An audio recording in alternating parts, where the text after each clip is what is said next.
അൻവർ എംഎൽഎയുടെ വീടിന് സുരക്ഷയൊരുക്കാൻ ഉത്തരവിട്ട് മലപ്പുറം ജില്ലാ പോലീസ് മേധാവി. അൻവർ ഡിജിപിക്ക് നൽകിയ പരാതിയുടെ അടിസ്ഥാനത്തിലാണ് നടപടി. സുരക്ഷയുടെ ഭാഗമായി അൻവറിന്റെ വീടിന് സമീപത്തായി പോലീസ് പിക്കറ്റ് പോസ്റ്റ് ഒരുക്കി. ജീവനും സ്വത്തിനും ഭീഷണിയുണ്ടെന്നും പോലീസ് സംരക്ഷണം വേണമെന്നും ആവശ്യപ്പെട്ടാണ് PV അൻവർ അപേക്ഷ നൽകിയത്. എടവണ്ണ പോലീസ് സ്റ്റേഷൻ പരിധിയിൽ ഒതായിലാണ് അൻവറിന്റെ വീട്. ഒരു ഓഫീസർ, 3 CPO എന്നിവരെ 24 മണിക്കൂർ സേവനത്തിനായി നിയമിച്ചിട്ടുണ്ട്.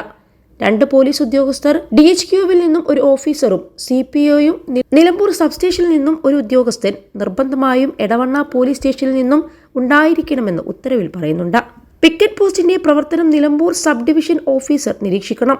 സ്റ്റേഷൻ നൈറ്റ് പട്രോളിംഗ് ചുമതലയുള്ളവരും സബ് ഡിവിഷൻ ചെക്ക് ഉദ്യോഗസ്ഥരും പിക്കറ്റ് പോസ്റ്റ് പരിശോധിക്കണമെന്നും ഉത്തരവിൽ വ്യക്തമാക്കുന്നുണ്ട്.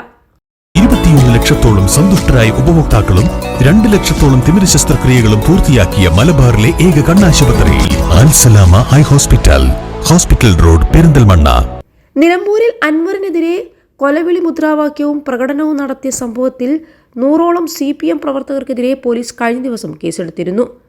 ഗോവിന്ദൻ മാഷ് ഒന്നു ഞൊടിച്ചാൽ കൈയും കാലും വെട്ടിയെടുത്ത് പുഴയിൽ തള്ളും എന്നതടക്കമുള്ള മുദ്രാവാക്യങ്ങളാണ് പ്രതിഷേധത്തിനിടെ ഉയർന്നത്.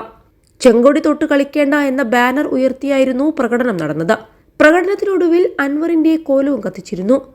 എടവണ്ണയിലും CPM പ്രകടനവും രാഷ്ട്രീയ വിശദീകരണ യോഗവും സംഘടിപ്പിച്ചിരുന്നു. ഈ പ്രകടനത്തിനിടയിലും അൻവറിനെതിരെ കൊലവിളി മുദ്രാവാക്യം ഉയർന്നു. നേതാക്കൾക്കെതിരെ തിരിഞ്ഞാൽ കയ്യും വെട്ടും, പ്രസ്ഥാനത്തിന് നേരെ വന്നാൽ തിരിച്ചടിക്കും കട്ടായമെന്ന കൊലവിളി മുദ്രാവാക്യവുമായിട്ടായിരുന്നു പ്രതിഷേധ പ്രകടനം. മലപ്പുറത്തും നിലമ്പൂരിലും ഇടക്കരയിലും പ്രവർത്തകർ തെരുവിലിറങ്ങി. കോഴിക്കോട് ജില്ലയിലും അൻവറിനെതിരെ പ്രതിഷേധ പ്രകടനവുമായി പ്രവർത്തകർ രംഗത്ത് വന്നു.